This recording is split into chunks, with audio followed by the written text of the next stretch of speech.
intambara ikomeye hagati y'abatoza babiri, umutoza wa Pyramide ndetse n'umutoza wa APR FC, aho intambara ishobora kuba yamaje gufata indi ntera, dore yuko umutoza wa Pyramide amaze kuvuga ati ntabwo numva ukuntu mushobora gufata umukino mukawushyira ku isaha ya saa 8 ku zuba ryaka, ndetse umutoza wa APR FC aravuga ati buri muntu wese akura yishya cyangwa buri muntu wese aba ari mu gushaka inyungu ze. Ni match ikomeye cyane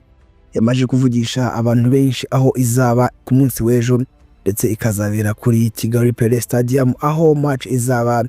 saa 8 zuzuye. Abantu benshi bakavuga bati ikipe ya APR FC byanga bikunda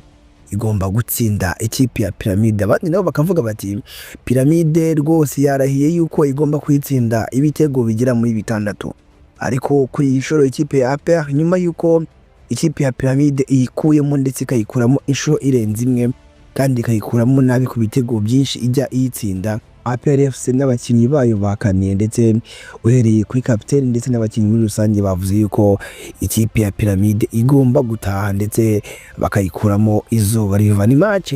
abantu benshi batangiye kugenda bavuga amagambo menshi, dore yuko bavuga yuko cyane cyane abafana ba ekipe ya Rayon Sport ngo bose bamaje kugura jezi za Pyramide, abataguze jezi ngo baguze ingofero, ndetse abandi bakavuga bati twebwe turi nyuma ya Pyramide twarazwe n'abasogokuruza ndetse n'byinshi bigenda bitangazwa. APR nayo ikavuga iti ntacyo bidutwaye, icyo twebwe dushaka no gusezerera iyo kipe yanyu mushaka gufana ku munsi w'ejo. Umutoza rero wa Pyramide na n'ubu ngubu rwose amagambo yakomeje kuba menshi, amagambo arimo kuvuga ati kubera iki mwanteze izuba, kubera iki mushaka yuko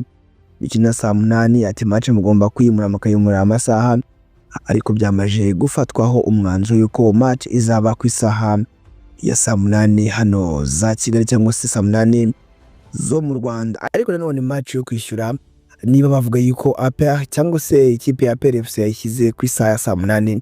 nyamara Pyramide ikaba yashyize ku isaha ya saa 1, urumva atari ikibazo se iyo iri kuvuga ngo match izabe saa 1 ariko bagashaka yuko match APR FC nayo iyimura ikayivana saa 8. Rero ni match karundura, ni match abantu benshi biteze, ndetse aho APR ivuga yuko ku munsi w'ejo igomba gukora ibitangaza ikabasha gukuramo ikipe ya Pyramide. Reka tubihanga amaso, ejo tuzarebe no gukizwa n'ifirimbi ya nyuma. Iyi ngiyi ni Tatibu Wadi, ni mu gace twise Tatibu Update, aho tuba tukugezaho amakuru abagiye avugwa cyangwa se amakuru agiye agezweho. Ntukagende utibutse gufollowinga imbuga nkoranyambaga zacu zose zitwa Tatibu TV, Instagram, TikTok, Facebook, zose ni Tatibu TV. Nge nitwa Eni Yusufu, duhuriye muri comment abafana abanyamukandagira mutubwira uko ejo mugomba kuvanamo ikipe ya Pyramide. Ciao ciao, hasta la vista, hasta la manyanya, turabakunda.